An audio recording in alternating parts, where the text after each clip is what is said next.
नमस्कार, मैं doctor Manav Kumar Singh, associate professor, department of history, JNM PG college, Barabanki. पिछली वार्ता में पिछले जो लेक्चर हमारा जो हुआ था उसमें हमने बात जो की थी वो प्रथम विश्व युद्ध की समाप्ति तक चर्चा की थी और उसमें हमने जलियांवाला बाग की चर्चा की थी। और आज जहाँ से हमको विषय को आगे बढ़ाना है वो है असहयोग आंदोलन। जैसा कि ये अपने नाम से ही चरित्रार्थ होता है, असहयोग अर्थात हमने प्रथम विश्व युद्ध के दौरान ब्रिटिश सरकार को सहयोग किया था, अब ना सहयोग करने की स्ट्रेटेजी को अपनाएंगे, क्योंकि ब्रिटिश सत्ता के साथ जो उस समय की जो ब्रिटिश सत्ता थी उसके साथ में शक्ति के द्वारा निपट पाना संभव नहीं था, क्योंकि वो दुनिया की महाशक्ति थी और भारत उस समय तक सैनिक शक्ति के रूप में, संगठन के रूप में, राष्ट्र के रूप में अभी उस रूप में नहीं आ पाया था जो ब्रिटिश सत्ता को चुनौती दे पाता या युद्ध करके उसको पराजित कर पाता। तो उसके लिए जरूरी था एक रणनीति बना करके, एक जन आंदोलन छेड़ करके, उनको नुकसान पहुंचा करके, आर्थिक रूप से और प्रकार से बाध्य किया जा सकता कि वो हमारी बातें सुने, मांगे। तो ऐसे में गांधी जी के नेतृत्व में कांग्रेस ने असहयोग आंदोलन प्रारंभ किया। ये 1 अगस्त 1920 से प्रारंभ हुआ था। इसमें 3 मुख्य मांगों पर बल देना प्रारंभ किया गया था। 3 प्रमुख मुख्य बातें थी। नंबर 1, अभी हमने इसकी चर्चा भी की थी कि खिलाफत मूवमेंट, खिलाफत का मुद्दा था, जो खलीफा को, तुर्की के खलीफा को पदच्युत किया गया था। दूसरा था जलियांवाला बाग जो हत्याकांड हुआ था, जो पंजाब में नरसंहार हुआ था, उस पंजाब में उत्पीड़न के विरुद्ध न्याय की मांग। और तीसरा जो सबसे महत्वपूर्ण था वो था स्वराज की मांग। किसी भी आंदोलन को चलाने के लिए ये बहुत जरूरी होता है कि कैसे लोगों को जोड़ा जाए और किस प्रकार से उसको स्ट्रेटेजिकली इस तरह से लगाया जाए कि जिससे कि ब्रिटिश सरकार जो है उसका भारी नुकसान हो, जो वो बाध्य हो जाए बात करने के लिए। गांधी जी के आंदोलन की जो सबसे प्रमुख जो शर्त थी वो थी नॉन वायलेंस और अहिंसा। कि गांधी जी ने जब भी जोर दिया तो अहिंसा पे बहुत ज्यादा जोर दिया, नॉन वायलेंस पे बहुत ज्यादा जोर दिया। ये उनका मुख्य हथियार था। कहते थे बाकी सारी चीजों में कंप्रोमाइज होता है लेकिन इसमें नहीं, क्योंकि वो एक ऐसी सत्ता एक के साथ में संघर्ष कर रहे थे, सत्ता के विरुद्ध वो लड़ रहे थे जो शक्ति बहुत शक्तिशाली थी। इसको, इस सत्ता को झुकाया जा सकता था, तोड़ा जा सकता था किसके द्वारा? अहिंसा के द्वारा। हिंसा के द्वारा उनको नहीं हराया जा सकता। हिंसा, तो अहिंसा उनका जो था सबसे प्रमुख हथियार था और इसी बात को आधार बनाया उन्होंने गांधी जी ने अपने आंदोलन का, कि बाकी सब चीजों में कंप्रोमाइज होता है। फिर गांधी जी ने इसको 2 रूपों में इसको बांटा कि नंबर 1 चीज, आंदोलन जब चलाते थे, आंदोलन का ध्वंसात्मक रूप होता है और एक रचनात्मक रूप होता है। ध्वंसात्मक जिससे हम उसका क्या क्या नुकसान कर सकते हैं, रचनात्मक अर्थात कि हम कैसे, अगर हम किसी चीज का बहिष्कार कर रहे हैं तो फिर हमें भी तो आवश्यकता है, हमारी भी तो आवश्यकता है, तो हम उसको कैसे पूरा करेंगे, तो उसके लिए स्वदेशी। तो हर एक नकारात्मक के पीछे एक सकारात्मक सपोर्ट होना बहुत जरूरी है। तो जो ध्वंसात्मक जो चीजें रखी गई थी उसमें बहुत सारी चीजें थी जिसके माध्यम से असहयोग आंदोलन में ब्रिटिश सरकार को कोऑपरेट नहीं किया गया। और इस आंदोलन को प्रारंभ करने से पहले आपने देखा होगा गांधी जी चाहे अहमदाबाद हो, चाहे चंपारण हो, चाहे खेड़ा हो, हर जगह गए तो भारत का भ्रमण भी किया था। वो जानते थे कि आंदोलन कुछ चुनिंदा लोगों द्वारा कुछ चुनिंदा क्षेत्रों में चला करके ब्रिटिश सरकार को नहीं पराजित किया सकता है। इसके लिए पूरे भारतवर्ष को जोड़ना बहुत जरूरी। इसके लिए जरूरी था कि हर वर्ग को भी जोड़ा जाए, छोटा बड़ा, अमीर गरीब, किसान मजदूर, सैनिक, सबको एक तरीके से एकत्रित किया जाए, तभी ये सही मायने में जन आंदोलन होगा। अदरवाइज ये जन आंदोलन नहीं होगा, कुछ मुट्ठी भर लोगों का आंदोलन होगा और मुट्ठी भर लोगों को ब्रिटिश सरकार बड़ी आसानी के साथ कुचल सकती है। इसलिए उन्होंने किसानों को जोड़ा, मजदूरों को जोड़ा और जब किसान मजदूर जो सर्वहारा वर्ग था, नीचे का वर्ग था, जब उसके साथ उसको जब जोड़ा गया तो उसको भी ये इम्पोर्टेंस पता चली कि हमारा भी देश के स्वतंत्रता संघर्ष में, संग्राम में कोई योगदान है, या हम भी उनके लिए इम्पोर्टेंस रखते हैं। जब ऐसे लोगों को लगा कि हमारी भी कोई इम्पोर्टेंस है, तब वो लोग मुखर होकर के इस आंदोलन में गांधी जी के साथ हुए और ये सही मायने में जन आंदोलन बन पाया। इसके लिए बहुत कम सदस्यता शुल्क रखा गया था कांग्रेस का, जिससे कि सब लोग जुड़ सके कांग्रेस से, आसानी के साथ सदस्यता शुल्क दे करके उसके मेंबर बन सके और सबका नेतृत्व हो सके। जब असहयोग आंदोलन स्टार्ट किया गया तो उसके कुछ जो ध्वंसात्मक रूप थे उसमें जैसे हम कह सकते हैं कि जो ब्रिटिश सरकार के द्वारा जो उपाधियां दी जाती थी, सर है, नाइटहुड है, बहुत सारी उपाधियां दी जाती थी, और राजा की उपाधि थी, राजा राजा की। तो ये सारी उपाधियों का लोगों ने, या जो प्रमुख लोग थे उन लोगों ने, जैसे रविन्द्रनाथ टैगोर जी थे, इन लोगों ने इन उपाधियों का त्याग किया कि हमको ये उपाधि नहीं चाहिए। बहुत सारे अवैतनिक पदों का त्याग किया गया कि वो मोबिलाइज करने के लिए दिए जाते थे, उन्होंने उनको परित्याग कर दिया, उपाधियों का त्याग किया, अवैतनिक पदों का त्याग किया। जितने भी ब्रिटिशर्स के द्वारा स्टैब्लिश स्कूल्स थे और कॉलेजेस थे, इन स्कूल्स और कॉलेजेस का भी जो है बहिष्कार किया गया। जो सरकारी स्कूल और सरकारी कॉलेज थे इनका भी बहिष्कार किया गया और वहां से बच्चे पे निकाल लिए गए। जो बच्चे वहां पढ़ने जाते थे उनको निकाल लिया गया, जो टीचर्स वहां मान ली पढ़ाते थे उनको उन्होंने छोड़ दिया। जो चपरासी की नौकरी थे, जो आज छोटी कर्मचारी थे, स्वीपर्स थे, जो ऐसे छोटे कर्मचारी थे, उन लोगों ने भी स्कूल का बहिष्कार किया कि हम यहाँ पे सेवा नहीं करेंगे। अब सेवादार वो कहाँ से लेकर के आते, बच्चे कम हो गए, स्टाफ कम हो गया, तो बहुत सारी आर्थिक उनको विसंगतियां भी आने लगी, इस तरह से उनका बहिष्कार किया गया। तो जो गैर सरकारी समारोह थे उन समारोह का भी बहिष्कार किया गया, वहां पर बहिष्कार किया गया। भारत में न्याय व्यवस्था का जो आधुनिक रूप था वो था ब्रिटिश न्यायालय। तो उस ब्रिटिश जो द्वारा स्थापित जो न्याय व्यवस्था थी उसका भी भारतीयों ने पूरी तरीके से बहिष्कार किया, कोर्ट में जाने से मना कर दिया। जो वकील थे, जो महत्वपूर्ण वकील थे, उन वकीलों ने, चाहे वो जवाहरलाल नेहरू हो, चाहे मोतीलाल नेहरू हो, चाहे सरदार वल्लभ भाई पटेल हो, इन लोगों ने भी जो अंग्रेजी जो न्याय व्यवस्था थी उसका परित्याग किया, उसमें अपना सहयोग देना बंद कर दिया इन लोगों ने। अब जो बहुत सारी जगह थी जहां पर ब्रिटिश ने और हुकूमत स्थापित की थी, भारत के जो एडजेसेंट पड़ोसी देश थे, वहां पर जो छोटी रैंक के लोग होते थे, बड़े तो अफसर ब्रिटिश होते थे, अंग्रेजी होते थे, लेकिन जो छोटी रैंक के लोग होते थे, जो छोटे कर्मचारी होते थे, कम वेतन के लोग होते थे, जो नीचे के लोग होते थे, वो चाहे सैनिक हों, चाहे क्लर्क्स हों, लिपिक जो वर्क कहलाते थे वो हों, चाहे श्रमिक हों, जो भारत से बाहर नौकरी के लिए उनके साथ भेजे जाते थे, उन्होंने मना कर दिया कि हम इसमें आपका सहयोग नहीं कर पाएंगे। तो इससे उनको मैन पावर की बहुत लॉस हुआ, तो इससे उनका मैन पावर का भी बड़ा नुकसान हुआ। जो चुनाव थे, जो काउंसिल के चुनाव थे या विधान परिषद के जो चुनाव थे, इन चुनावों का भी उस समय भारतीयों ने बहिष्कार किया। और सबसे जो महत्वपूर्ण था वो था विदेशी वस्तुओं, विदेशी माल, विदेशी शराब का बहिष्कार।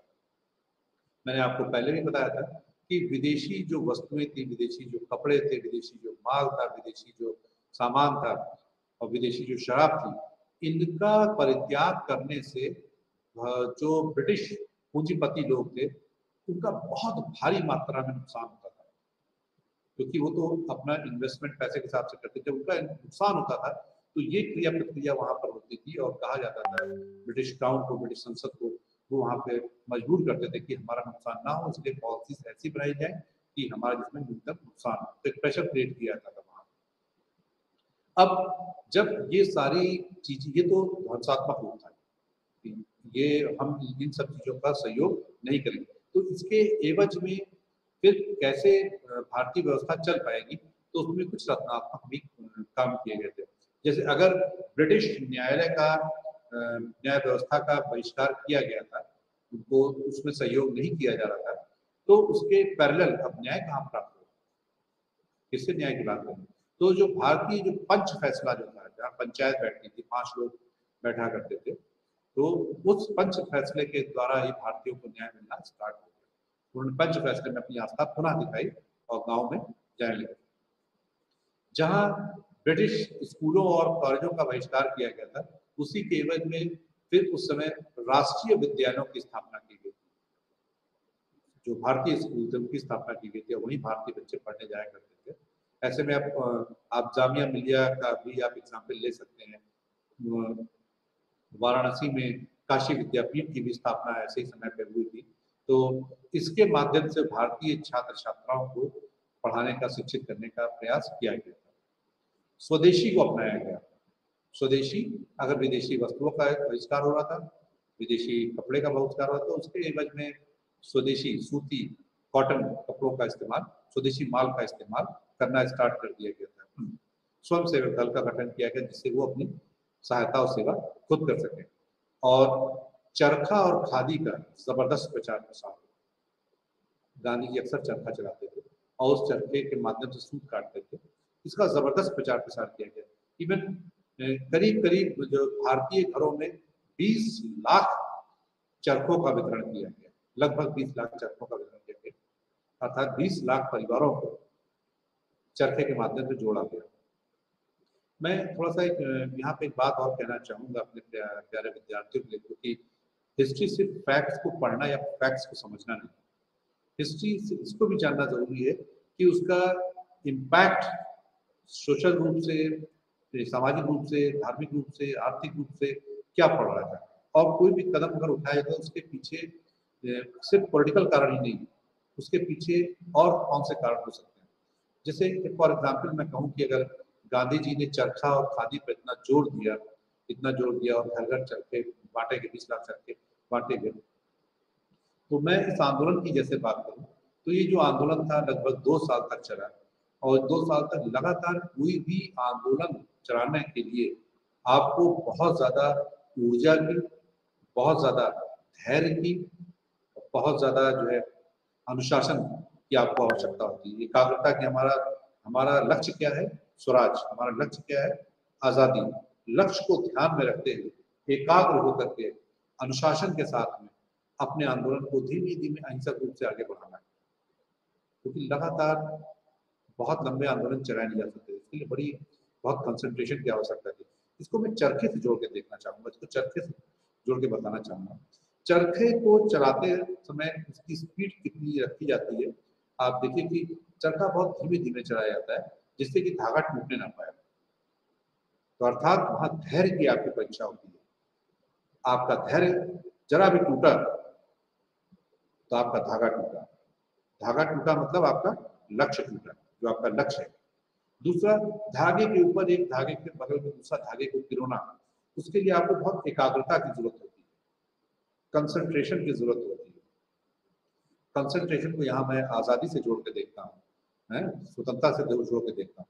तो धैर्य और एकाग्रता हमको चरखे के माध्यम से मिल रही है, हमको चरखे के माध्यम से मिल रही है। और इसका इस्तेमाल एक प्रकार से योग प्रक्रिया भी थी, ध्यान प्रक्रिया भी थी। इसका इस्तेमाल किया गया भारतीय राष्ट्रीय आंदोलन, बड़े बड़े आंदोलनों को चलाने।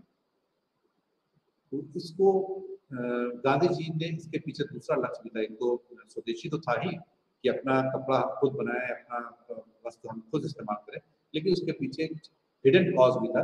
किस प्रकार से भारतीय जनता जो दीन है, निरीह है, कमजोर है और साधन संपन्न नहीं है, उसको किस प्रकार से लंबे आंदोलनों के लिए तैयार किया जाए, क्योंकि ब्रिटिश हुकूमत को उखाड़ फेंकने के लिए बहुत ही अनुशासित धैर्य के साथ में लंबे आंदोलन की आवश्यकता थी।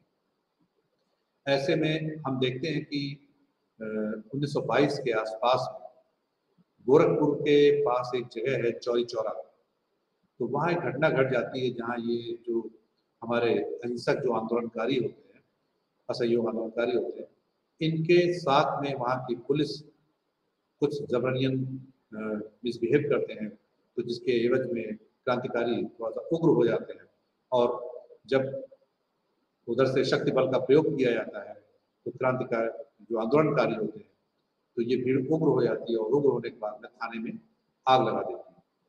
और आग लगाने के बाद में से उसमें जो पुलिस वाले जो भाग के बचना चाहते हैं, निकलना चाहते हैं, उसको वापस उस आग में झोंक दिया जाता है और 22 पुलिस वाले उसमें जिंदा जल के मर जाते हैं और 3 आंदोलनकारी भी उसमें मृत्यु को प्राप्त होते हैं।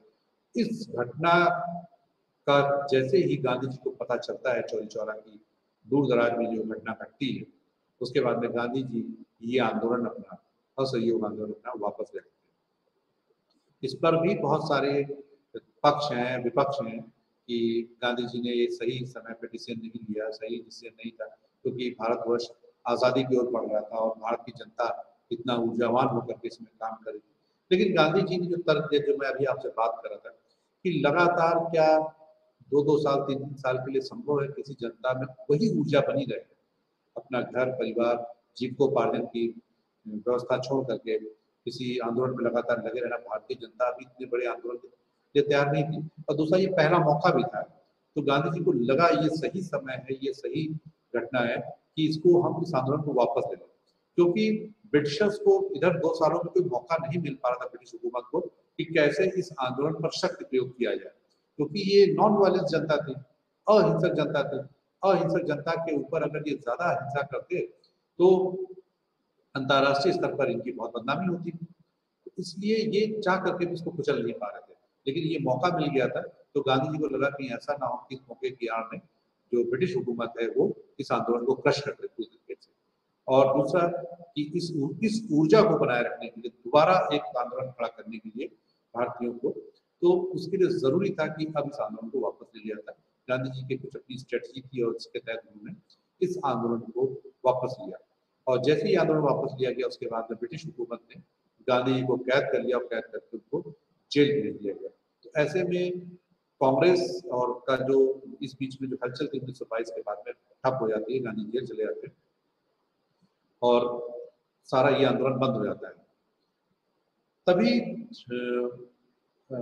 मोतीलाल नेहरू और चित्तरंजन दास वो कहते हैं कि इस बीच में कोई बड़ा आंदोलन भी नहीं हो रहा है, कोई गतिविधि भी नहीं हो रही है, तो क्यों ना हम चुनाव ही लड़ लें। 1923 का जो चुनाव आ रहा था, तो कांग्रेस इस चुनाव में भाग लेने के लिए तैयार नहीं होती है। तो मोतीलाल नेहरू और चित्तरंजन दास मिल करके एक स्वराज पार्टी का गठन करते हैं, क्योंकि कांग्रेस में 2 प्रक्रिया इस समय चलना स्टार्ट हो गई थी। एक था परिवर्तन विरोधी और एक था परिवर्तन समर्थक। परिवर्तन समर्थक चाहते थे कि कांग्रेस चुनाव में भाग ले, और भाग लेने के बाद में जीते, जीतने के बाद में सिस्टम में बैठ गए और सिस्टम में बैठ करके सिस्टम का विरोध करें। लेकिन जो परिवर्तन विरोधी थे वो नहीं चाहते थे ऐसा। तो ऐसे में एक स्वराज पार्टी का गठन किया गया, जिसको कांग्रेस खिलाफत स्वराज पार्टी कहा गया, और ये 1923 में चुनाव में भाग भी लेती है। और भाग लेने के बाद में करीब 101 में से 42 सीटों पर ये विजित भी होती है, जीतती भी है, और जीतने के बाद में अपना कार्य आगे बढ़ाती है। लेकिन बहुत लंबे समय तक स्वराजिस्ट जो थे वो आंदोलन चला नहीं पाते, क्योंकि ये खुद भी उससे टूट करके आए थे, कांग्रेस से, कांग्रेस टूट के उन्होंने पार्टी बनाई। लेकिन वो आंतरिक समस्याओं में, आंतरिक फूट में उलझ जाते हैं, और उलझने के बाद में 1930 के आसपास स्वराज पार्टी का सूर्यास्त हो जाता है, स्वराज पार्टी खत्म हो जाती है। देखिए अब यहाँ से बहुत सारी घटनाएं एक साथ चल रही हैं, क्योंकि प्रथम विश्व युद्ध समाप्त हो चुका था, और विश्व युद्ध समाप्त होने के बाद में ग्लोबली हम बहुत जगह के बारे में जानकारी रखने लगे थे।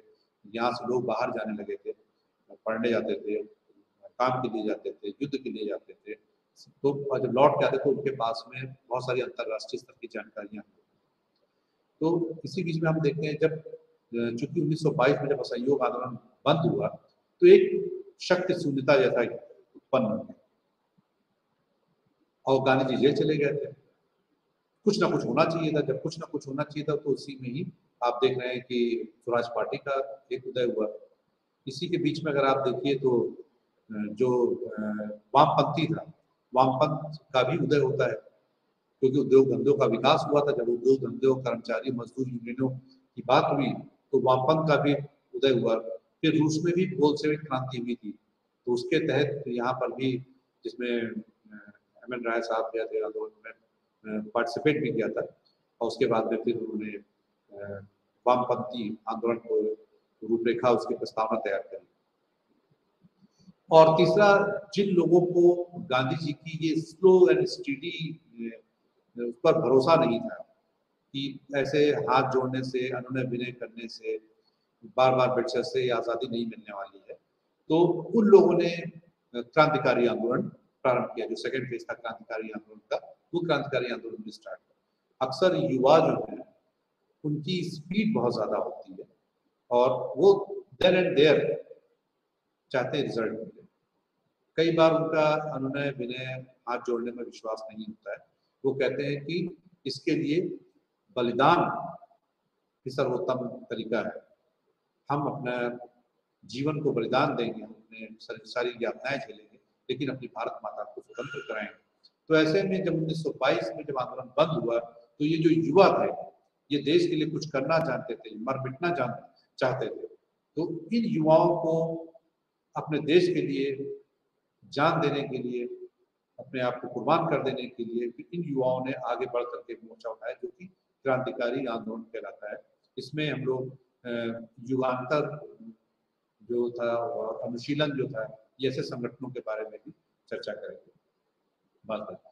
तो एक संगठन उस समय जो बड़ा चर्चा का विषय था, हम थोड़ा ही चर्चाएं करेंगे क्योंकि पूरा संभव नहीं है कि हर चीज पर बहुत इलेबोरेटेड फॉर्म पे हम लोग बात कर पाए।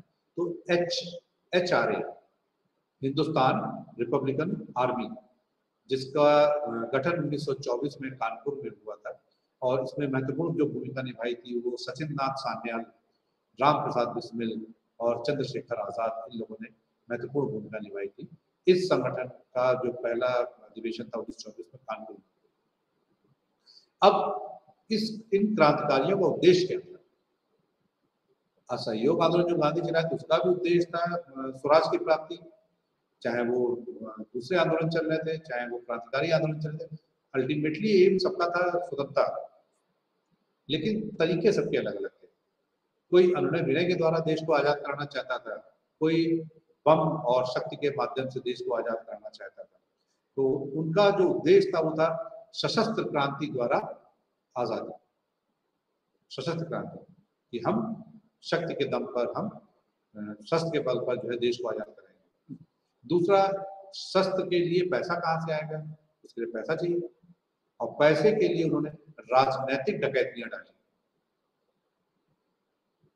लूटा गया सरकारी खजाने को। वो राजनीतिक डकैतियां सिर्फ इसलिए थी, जिससे धन आएगा तो उससे शस्त्र खरीदेंगे, और शस्त्र का इस्तेमाल करना था उनको व्यक्तिगत लाभ हानि के लिए नहीं था, उससे हम अपने भारत माँ को आजादी दिला सकेंगे।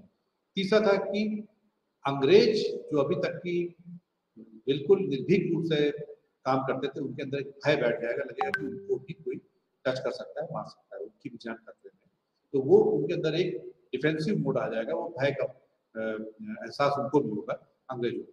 तो इसके तहत, इस धन को एकत्रित करने के तहत एक बड़ा महत्वपूर्ण एक घटना घटित हुई थी। लखनऊ से बिल्कुल लगा हुआ है काकोरी एक जगह है, जहाँ से हम ये लेक्चर अपना कर रहे हैं, लखनऊ में, जहाँ से काकोरी एक ट्रेन डकैती का एक कांड हुआ था, काकोरी कांड। तो वो एक लखनऊ सहारनपुर ट्रेन थी जो सहारनपुर से लखनऊ की तरफ आ रही थी, उसमें राजस्व का पैसा था, सरकारी पैसा था, उसको लेकर के उसको लूटने का प्रयास, एक लूटने का प्लान बनाया था HRA ने, और सफल भी रहे। इसमें ये ट्रेन आज भी चलती है, मैं अपने इतिहास के विद्यार्थियों को बताता हूँ, ये ट्रेन जो लखनऊ सहारनपुर लखनऊ वाली है, ये ट्रेन आज भी चलती है, तब भी। तो इसमें जो महत्वपूर्ण भूमिका निभाई वो निभाई राम प्रसाद बिस्मिल, अशफाक उल्ला खान, राजेंद्र लहड़ी और रोशन लाल। ये लोगों ने बहुत, और चंद्रशेखर आजाद भी थे इसमें, लेकिन वो इसके बाद एस्केप करने में वो रहे, सफल रहे। लेकिन ये जो राम प्रसाद बिस्मिल, अशफाक उल्ला खान, राजेंद्र लहड़ी और रोशन लाल थे, इन लोगों को पकड़ा गया और इन पर केस चलाया गया, और केस चलने के बाद में इनको फांसी की सजा, काकोरी कांड के तहत फांसी की सजा इनको दी गई, और इस प्रकार से इस आंदोलन को कुचलने का प्रयास किया गया। फिर 1928 में HRA की एक मीटिंग दिल्ली में फिरोज शाह कोटला में हुई, जिसमें चंद्रशेखर आजाद ने पार्टिसिपेट किया और उसको पुनर्जीवित करने का प्रयास किया। और तब तक इसमें भगत सिंह, बटुकेश्वर दत्त, राजगुरु, सुखदेव, ये और लोग भी, नए युवा लोग भी जुड़ चुके थे। इन लोगों ने एक हमने अभी आपको पिछले लेक्चर में बताया था कि एक घटना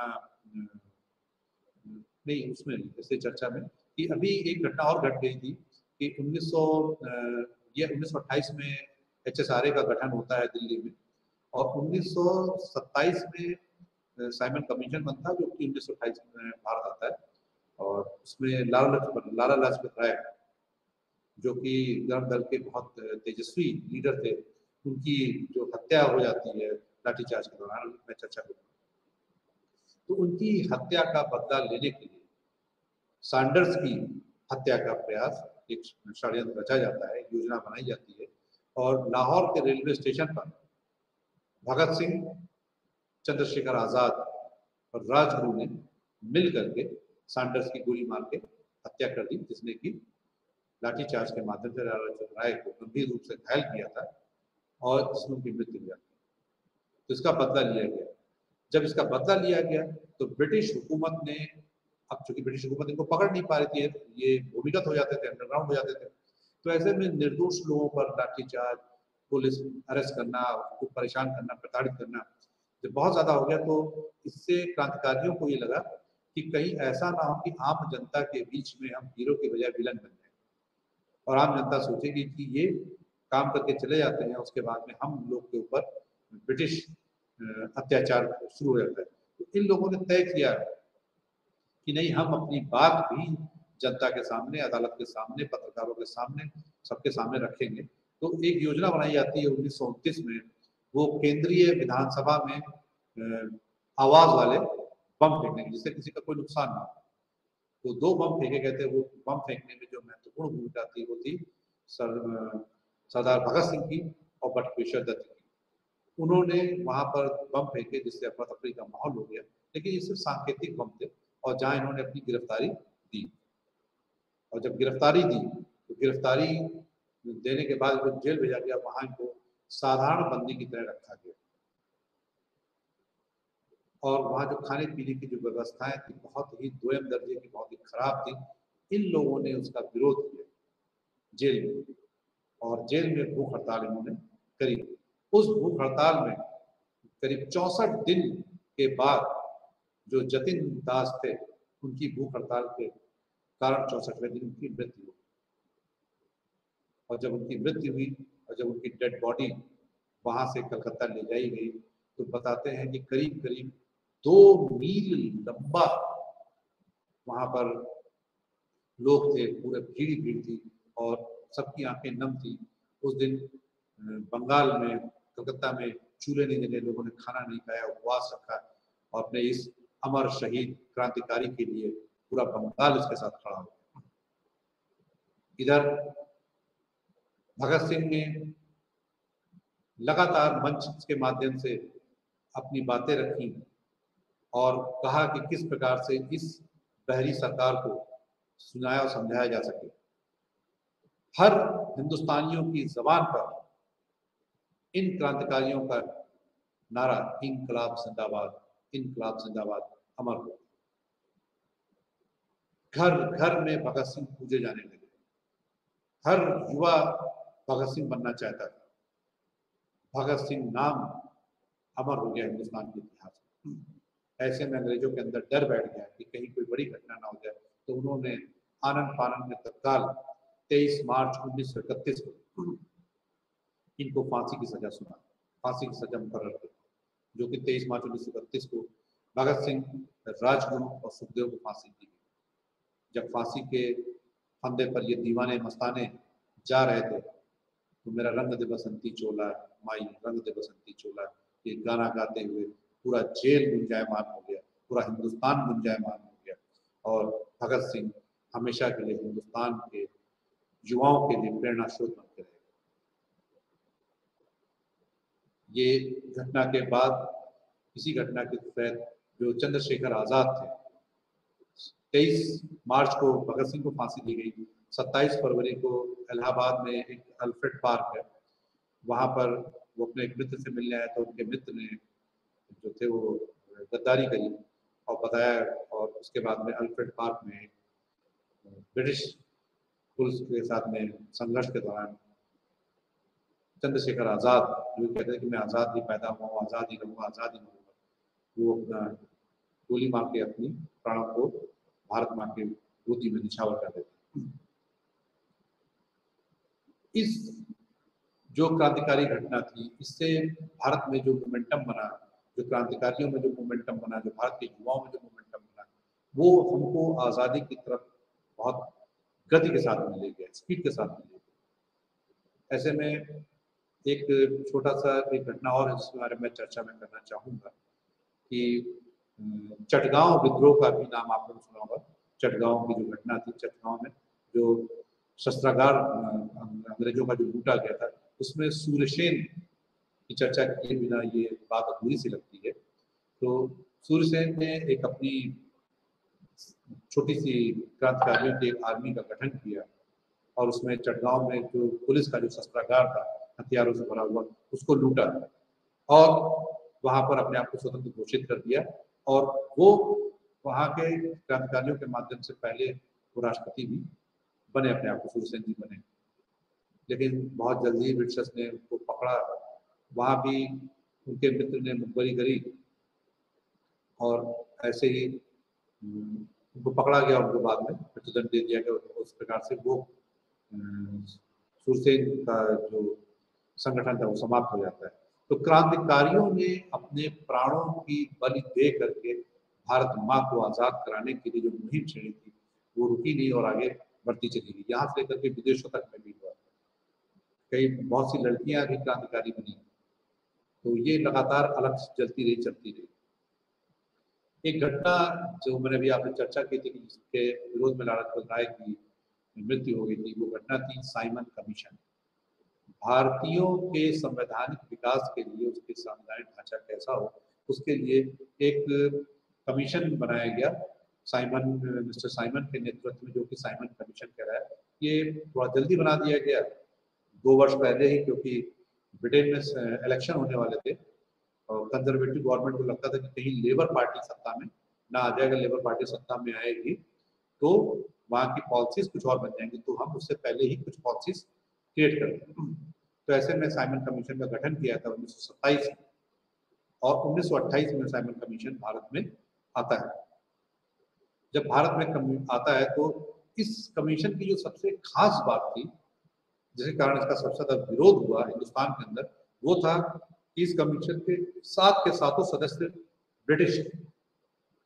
भारतीयों के लिए संवैधानिक प्रक्रिया का निर्माण होना था और जिसमें एक भी भारतीय सदस्य नहीं था। इस बात से भारतीयों को और कांग्रेस को बड़ा एतराज था, तो उन्होंने ये तय किया कि हम इस साइमन कमीशन को विरोध करेंगे। तो जब साइमन कमीशन भारत में आया तो इसका बॉम्बे में, पंजाब में, कलकत्ता में, पूरे भारतवर्ष में, क्योंकि ये जगह जगह ट्रैवल भी किया था साइमन कमीशन देखने के लिए, तो जहां जहां भी ये गया तो इसका साइमन गो बैक और काले झंडे दिखा करके लोगों ने इसका विरोध किया। और जब बंगाल में इसका जब विरोध, पंजाब में जब इसका विरोध लाला लाजपत राय के नेतृत्व में लोग कर रहे थे, तो वहीं पर भीषण एक लाठीचार्ज हुआ जिसमें इंटेंशनली लाला लाजपत राय को टारगेट किया गया और उनको इस बुरी तरीके से लाठीचार्ज में मारा गया कि उसके कुछ समय बाद लाला लाजपत राय की मृत्यु हो जाती है। इसी का बदला HSRA भगत सिंह और चंद्रशेखर आजाद ने लिया था, सैंडर्स की हत्या करके, जो लाठीचार्ज कराने का जो मेन होता है।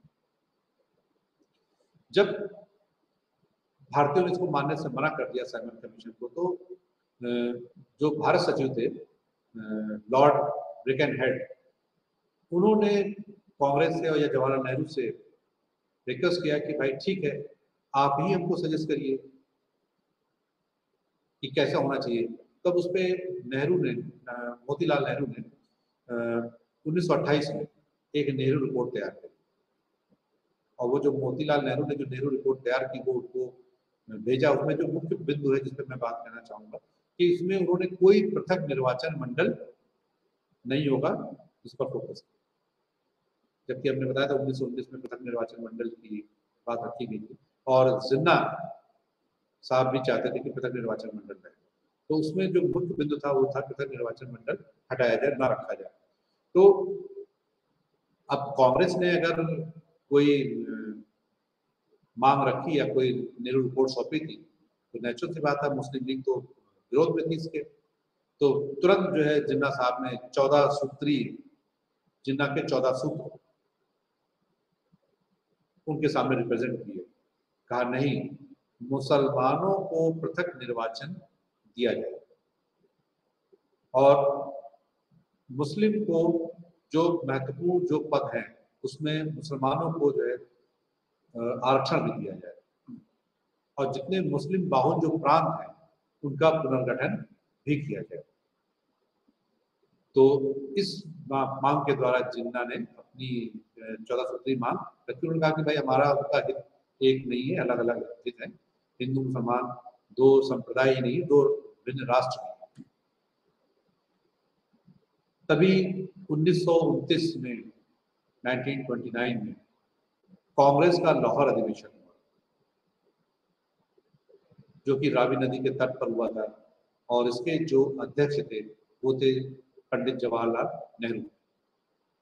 पहली बार इस अधिवेशन में रात के ठीक 12 बजे 31 दिसंबर की रात जब पहला जनवरी लगी थी, रात के 12 बजे झंडा, भारतीय झंडा फहराया गया और ये संकल्प लिया गया कि हम पूर्ण स्वराज, पूर्ण स्वतंत्रता हमको चाहिए और ये पूर्ण स्वराज हम 26 जनवरी 1930 तक पा लेंगे, मतलब 26 दिन के अंदर पा लेंगे और यही हमारा 26 जनवरी जो होगा 1930 है, यही हमारा प्रथम ये स्वराज दिवस या पूर्ण स्वतंत्रता दिवस के रूप में उसको सेलिब्रेट किया। लेकिन ऐसा संभव नहीं हो पाया और इसीलिए जब देश आज़ाद हुआ सन 47 में और जब भारत का संविधान बन के तैयार हुआ तो ये हुआ कि लागू कब किया जाए। संविधान बन के तैयार हो गया था 26 नवंबर को, 26 नवंबर 1949 को। तो ये हुआ कि यार एक डेट मुकर्रर की गई थी 26 जनवरी, जिसमें हमने पूर्ण स्वतंत्रता की बात की थी, पूर्ण स्वराज की बात की थी। वो तब तो आज़ादी नहीं मिल पाई, तो क्यों ना ये संविधान 26 नवंबर की बजाय 26 जनवरी को लागू करें और 2 महीने इंतजार कर लें। और इस जो कांग्रेस द्वारा जो ये डेट थी, जो हमने डेट मुकर्रर की थी, इसको डेट को सदैव के लिए भारतीय इतिहास में अमर कर दिया जाए और भारत का गणतंत्र दिवस के रूप में इसको मनाया जाए। तो ये 26 जनवरी इसलिए ये डेट इम्पोर्टेंट थी, तभी जब हमारा संविधान बना तो उसको हमने तभी लागू किया। अब इस बीच में जब ये सब बातें नहीं हो पाती हैं तब ये, और 1922 में असहयोग आंदोलन समाप्त हो चुका था, तो अब समय आ गया था कि कोई दूसरा आंदोलन स्टार्ट किया जाए, संविधान अवज्ञा आंदोलन को प्रारंभ किया जाए। तो ऐसे में एक मौका भी मिल जाता है, एक ब्रिटिश गवर्नमेंट जो है नमक बनाने पर जो कानून बनाती है, उस नमक कानून को उल्लंघन के माध्यम से संविधान अवज्ञा आंदोलन अब छेड़ने की मुहिम स्टार्ट कर दी गई। संविधान अवज्ञा आंदोलन 2 फेज में स्टार्ट हुआ, फेज 1 और फेज 2। फेज 1 जो उसका होता है वो 12 मार्च 1930 से प्रारंभ होकर के 5 मार्च 1931, लगभग 1 वर्ष ये जो पहला फेज होता है। बहुत छोटी सी बात थी, नमक पर कोई मामूली सा टैक्स लगा था, लेकिन ये इस नमक को गांधी जी ने हथियार बना लिया, क्योंकि नमक का जो संबंध है वो अमीर से भी है, गरीब से भी है, मजदूर से भी है, किसान से भी है, सभी से, क्योंकि नमक का इस्तेमाल हम सब। तो गांधी जी ने अपने जो साबरमती आश्रम था अहमदाबाद में, वहां से पैदल चल करके 24 दिन की पैदल यात्रा करी और पैदल यात्रा करके लगभग 6 अप्रैल को वो दांडी पहुंचे। 12 मार्च को यात्रा प्रारंभ की थी और 24 दिन चलने के पश्चात वो साबरमती आश्रम से दांडी पहुंचे और दांडी में पहुंचने के बाद उन्होंने वहां पर नमक कानून का उल्लंघन किया, सार्वजनिक रूप से नमक बनाकर वहां पर नमक कानून का उल्लंघन किया। अब इसमें भी उन्होंने कुछ कार्यक्रम डिजाइन किया था इस आंदोलन के लिए भी, ये भी पूरी तरीके से नॉन वायलेंस आंदोलन था। आप इसके शब्द से ही समझ सकते हैं, गांधी जी का जो आंदोलन के शब्द से ही समझ सकते हैं, सविनय अवज्ञा आंदोलन। सविनय मतलब विनय के साथ, बहुत हम्बल, बहुत पोलाइटनेस के साथ। अवज्ञा मतलब आपकी बात नहीं मानी, आपकी आज्ञा का उल्लंघन करेंगे। विनय पूर्वक आपकी आज्ञा का उल्लंघन करते हुए ये आंदोलन स्टार्ट किया गया। तो कैसे इसको कुचल पाते हैं? शक्ति के बल पर। इसमें एक और नई मुहिम चलाई गई, कहा गया कि इसमें हम भू राजस्व भी नहीं देंगे, लगान भी नहीं देंगे, और जो और अन्य कर थे चौकीदारी टैक्स वगैरह भी, वो भी नहीं देंगे। करों का भुगतान रोका गया। करों का भुगतान क्यों रोका गया? क्योंकि कर ही सरकार के जो है राजस्व का आय का साधन होते हैं। जो टैक्स होता है वो गवर्नमेंट की आय का साधन होता है, तो उन्होंने कर के भुगतान को रोक दिया, लगान रोक दिया, भू राजस्व रोक दिया, और जो चौकीदारी टैक्स वगैरह था उसको रोक दिया गया। फिर वो जो पुरानी परंपरा थी सरकारी अदालतों का, सरकारी स्कूलों का, सरकारी समारोहों का, इनका सबका बहिष्कार पुनः किया गया, क्योंकि इसका बड़ा इम्पैक्ट ये देख चुके थे बंगाल विभाजन में। बहिष्कार का, स्वदेशी का इम्पैक्ट देख चुके थे, तो इनका मेन हथियार बन गया था। विदेशी वस्तुओं का भी बहिष्कार किया गया, और विदेशी जो जो भी मादक पदार्थ थे, चाहे वो शराब हो चाहे भांग हो, इसका भी इस्तेमाल किया गया था, जो अंग्रेजी शराब होती है। इससे गवर्नमेंट को बहुत भारी मात्रा में रेवेन्यू जनरेट होता है। और इस आंदोलन में महिलाओं ने भी बड़ा बढ़ चढ़ कर भाग लिया। जो भारतीय महिलाएं, जो कांग्रेस की जो सदस्य महिलाएं थी, वो भी शराब की दुकानों के बाहर चौराहों पर जाकर के धरना प्रदर्शन करती थी, बैठ जाती थी और दुकानों को खुलने नहीं देती थी, जिससे कि अंग्रेजी हुकूमत का बहुत ज्यादा रेवेन्यू लॉस हुआ, बहुत ज्यादा नुकसान हुआ। तो इस प्रकार से भारतवर्ष की महिलाओं ने भी सविनय अवज्ञा आंदोलन में बड़ा बढ़ चढ़ करके भाग लिया था।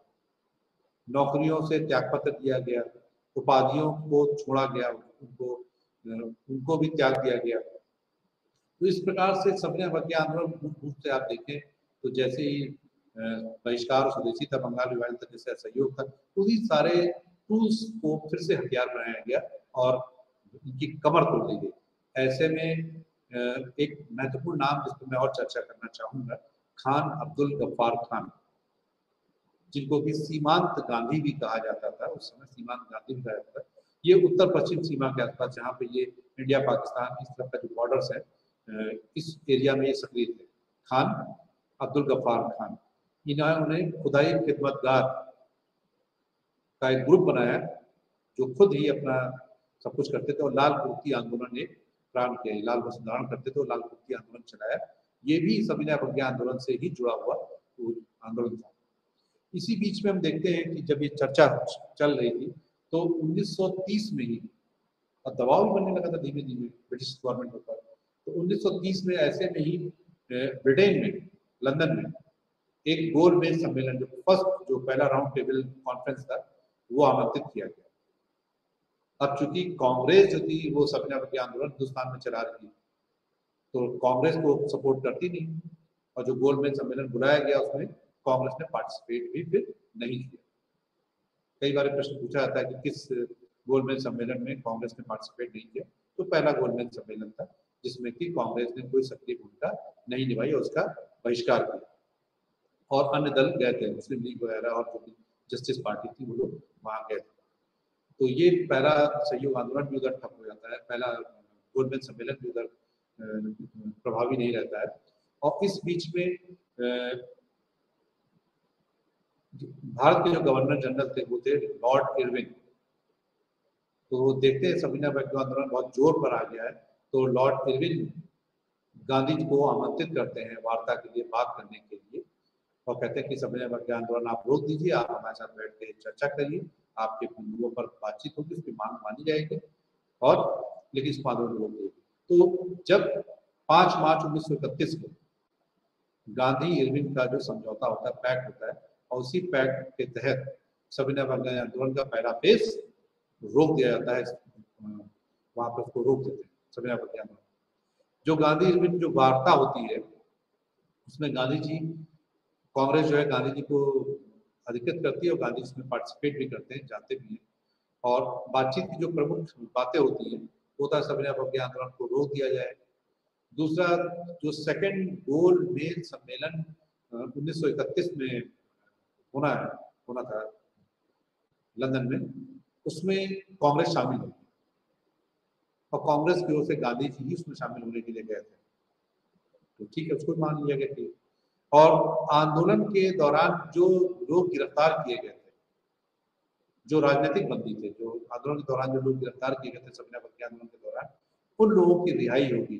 लेकिन क्रांतिकारी जो आंदोलनकारी थे, अर्थात जो भगत सिंह और राजगुरु सुखदेव, जो ये लोग थे, इन पर कोई चर्चा नहीं की गई।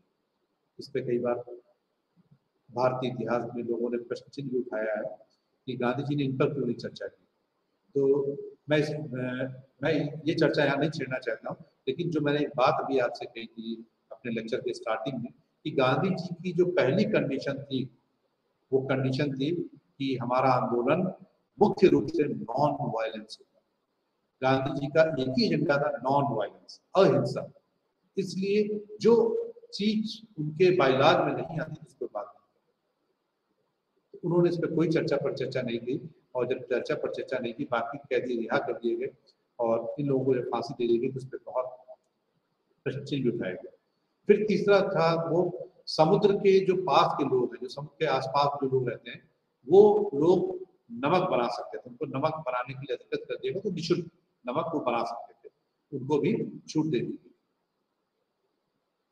इस प्रकार से ये समझौता हो गया। लेकिन गांधी जी जब सेकेंड गोलमेज सम्मेलन में भाग लेने के लिए लंदन गए और उस गोलमेज सम्मेलन का कोई प्रतिफल नहीं मिला, वहां जाकर के उनको लगा कि ये हमारे साथ जो है एक छल हुआ है और ये वार्ता असफल रही। और जो वापस लौट करके आए वहां से गांधी जी, तो उन्होंने सविनय अवज्ञा आंदोलन का सेकेंड फेज स्टार्ट किया, जो कि जनवरी 1932 से 1934 तक चलता है। वो सविनय अवज्ञा आंदोलन का सेकेंड फेज। 1931 में ही अम्बेडकर ने भी, डॉक्टर बाबा साहब भीमराव अम्बेडकर ने दलितों के लिए पृथक निर्वाचन की मांग, अभी तक की लीग कर रही थी मुस्लिम लीग, मुसलमानों के लिए पृथक निर्वाचन की बात, लेकिन अब बाबा साहब भीमराव अम्बेडकर ने भी दलितों के लिए पृथक निर्वाचन की जब बात की, तो इसका गांधी जी ने पुरजोर विरोध किया। और अल्टीमेटली बाद में फिर 1932 में पूना पैक्ट के माध्यम से अम्बेडकर और गांधी जी में कुछ समझौते होते हैं, इसमें बात करें। जब सेकेंड फेज स्टार्ट हुआ सविनय अवज्ञा आंदोलन का, वो जनवरी 1932 से 1934 के बीच, तब तक की इरविन की जगह वेलिंगटन वायसरॉय बन चुके थे हिंदुस्तान के, और वेलिंगटन ने इरविन गांधी पैक्ट के बहुत सारी बातें मानने से मना ही कर दी, उसको एक्सेप्ट ही नहीं किया वेलिंगटन ने। और बहुत सारे नेताओं को इस आंदोलन के तहत जो थे उनको अरेस्ट कर लिया गया, अरेस्ट करके उनको जेल में भेज दिया गया सविनय अवज्ञा के सेकेंड फेज। और 1932 में आपने बड़ा सुना होगा कि उस समय जो तत्कालीन प्राइम मिनिस्टर थे ब्रिटेन के, रैमजे मैकडोनाल्ड, उनका बड़ा सांप्रदायिक अवार्ड चर्चा का विषय बना, कि जिसमें उन्होंने पृथक निर्वाचन की मांग की थी। पृथक निर्वाचन किसके लिए? सिर्फ मुस्लिम्स के लिए नहीं, मुसलमानों के लिए पृथक निर्वाचन, सिखों के लिए पृथक निर्वाचन, यूरोपीय लोगों के लिए पृथक निर्वाचन, और साथ में दलितों के लिए भी पृथक निर्वाचन की बात रखी गई, जिसका कि काफी विरोध किया गया। और फिर 23 सितंबर 1932 में बाबा साहब अम्बेडकर, जो कि दलितों के मसीहा थे, उनके नेता थे, उनके और गांधी जी के बीच में पूना पैक्ट होता है। पूना में एक समझौता होता है, और जहां पर जो प्रांतीय विधानमंडलों में, जो प्रांतीय विधानमंडल थे, उस प्रांतीय विधानमंडलों में दलित वर्गों के लिए 148 सीटें रिज्यूम की गई, रिजर्व की गई। पृथक निर्वाचन नहीं किया गया था, रिजर्व किया गया था, आरक्षण दिया गया था। दूसरा, सविनय अवज्ञा, सविनय आंदोलन भी उस बीच में समाप्त कर दिया था 34 में, क्योंकि अब गांधी जी का जो इंटरेस्ट था वो चेंज हो जाता है, वो आ जाता है दलितों और अस्पृश्यता के। उन्होंने देखा कि दलितों की स्थिति बड़ी दयनीय है और उनके साथ बड़ा दुर्लभ दर्जे का बर्ताव है और अस्पृश्य जातियां थी, तो इसलिए वो अब इन हरिजन, गांधी जी का ही दिया हुआ नाम था दलितों को, हरिजन अर्थात हरि के जन, और उन्होंने हरिजन सेवक संघ की भी स्थापना की थी गांधी जी ने। अब इनके साथ वो जुड़ जाते हैं और एक नया रूप वो तैयार करा करते हैं। इसी बीच में 1932 में थर्ड गोलमेज सम्मेलन 17 नवंबर को लंदन में आयोजित होता है, जिसमें कांग्रेस ने इसका पुनः बहिष्कार किया और केवल 46 प्रतिनिधियों ने इसमें पार्टिसिपेट किया था इस गोलमेज सम्मेलन में। और 1935 जो कि आप जानते हैं कि बड़ा महत्वपूर्ण वर्ष था जब भारत सरकार अधिनियम बना। इस पर जब हम भारत की संवैधानिक चर्चाएं बात करेंगे तो हम उसमें सारे अधिनियमों के बारे में अलग से लोग वार्तालाप करेंगे। 1937 तक आते थे क्योंकि हमारी यात्रा 47 की तरफ बढ़ रही है, देश की आजादी की तरफ बढ़ रही है। 1937 में जवाहरलाल नेहरू के नेतृत्व में कांग्रेस ने एक इलेक्शन में पार्टिसिपेट किया जो अंदरूनी इलेक्शंस थे, और उसमें 5 प्रांतों में मद्रास, संयुक्त प्रांत, मध्य प्रांत, बिहार और उड़ीसा में पूरी बहुमत के साथ में सरकार कांग्रेस ने बनाई। और बंगाल और पंजाब और सिंध में वो बहुमत नहीं मिल पाया। बंगाल में और पंजाब में बहुमत मिलाया, मुस्लिम लीग ने संगठन के माध्यम से अपना वहां बहुमत घोषित किया। अब कांग्रेस के अंदर भी धीमे धीमे जो है 2 ग्रुप फिर सक्रिय होने लगे। एक था रूढ़िवादी ग्रुप जो कि गांधी जी का फॉलोअर था, और दूसरा एक समूह आ गया थोड़ा सा फिर उग्रवादी समूह, उग्र समूह आ गया। जैसे पहले लाल बाल के टाइम पे था, ऐसे ही फिर एक उग्र समूह बनता है और उसका नेतृत्व करते हैं सुभाष चंद्र बोस। क्योंकि 1939 से लेकर के 1945 के बीच में द्वितीय विश्व युद्ध छिड़ जाता है, और जब द्वितीय विश्व युद्ध छिड़ता है तो सुभाष चंद्र बोस को लगता है कि इससे अच्छा मौका नहीं मिलेगा जब ब्रिटेन जो है जर्मनी से, फ्रांस, जर्मनी वगैरह से युद्ध कर रहा है, तो ऐसे में भारत को स्वतंत्र कराने के लिए हमको भी प्रयास करना चाहिए, सशक्त प्रयास करना चाहिए, देश आजाद हो सकता है। सुभाष चंद्र बोस 1938 का जो हरिपुरा कांग्रेस का अधिवेशन होता है उसमें उसके अध्यक्ष बनते हैं, और 1939 में पुनः जो त्रिपुरा अधिवेशन होता है उसमें वो फिर खड़े होते हैं अध्यक्ष पद के लिए। लेकिन गांधी जी अब नहीं चाहते थे कि सुभाष चंद्र बोस चुनाव जीते, तो वो अपना एक कैंडिडेट खड़ा करते हैं पट्टाभी सीतारामैया को, और पट्टाभी सीतारामैया के लिए पूरी ताकत पूरी झोंक देते हैं। लेकिन जब परिणाम आता है तो सुभाष चंद्र बोस पट्टाभी सीतारामैया से काफी अधिक वोटों से जीत जाते हैं। तो गांधी इसको कहते भी हैं कि ये पट्टाभी सीतारामैया की हार नहीं, ये व्यक्तिगत मेरी हार है। तो यहाँ पे काफी डिफरेंसेस हो जाते हैं। तो सुभाष चंद्र बोस गांधी जी के सम्मान में 1939 में फिर त्रिपुरा के जब चुने जाते हैं इलेक्शन में, जीतते हैं कांग्रेस अधिवेशन में, तो ये त्यागपत्र दे देते हैं, कांग्रेस छोड़ देते हैं और फॉरवर्ड ब्लॉक नाम का अपना एक संगठन तैयार करते हैं, खड़ा करते हैं, फॉरवर्ड ब्लॉक। और उसको लेकर के फिर वो लगातार प्रयास करते रहते हैं, तो भारतीय आज़ाद हिंद फौज, इंडियन नेशनल आर्मी की भी स्थापना करते हैं, और शक्ति के माध्यम से, शस्त्र के माध्यम से, सेना के माध्यम से भारत को आज़ाद कराने के लिए वो विदेशों से भी, जर्मनी से भी अपनी सहयोग की बात करते हैं, सहयोग लेते हैं। भारतवर्ष में उग्र साम्प्रदायिकता का उदय हो चुका होता है, क्योंकि लीग का नेतृत्व जो है जिन्ना साहब कर रहे थे, और लीग लगातार जो है दबाव बनाती चली जाती है। वो बार बार कहती है कि हिंदू मुसलमान 2 संप्रदाय ही नहीं, 2 राष्ट्र हैं, अलग अलग है, और जो मुस्लिम्स हैं इनका हित जो है अलग राष्ट्र में ही। ऐसे में लंदन में जो रहमत अली होते हैं वो पाकिस्तान का कॉन्सेप्ट देते हैं। पहली बार पाकिस्तान का नाम चर्चा में आता है। P for Punjab, A for Afghanistan, KI for Kashmir और S फॉर सिंध, ये मिला करके वो पाकिस्तान का एक मैप ड्रॉ करते हैं चौधरी रहमत अली, और यहीं से पाकिस्तान की मांग जोर पकड़ना शुरू कर देती है, और द्विराष्ट्र सिद्धांत यहीं से दिया जाता है, और जिन्ना सीधी कार्रवाई के माध्यम से अपनी बात को बुलंद तरीके से रखते हैं, जिससे कि आगे चल करके सन 47 में देश का पार्टीशन हो जाता है, एक पाकिस्तान के रूप में और एक भारत के रूप में। चलिए आज की चर्चा हम लोग यही समाप्त करते हैं, क्योंकि समय भी हो गया है, और आगे की संवैधानिक चर्चाएं और चीज़ों को हम लोग अलग विषय में अलग तरीके से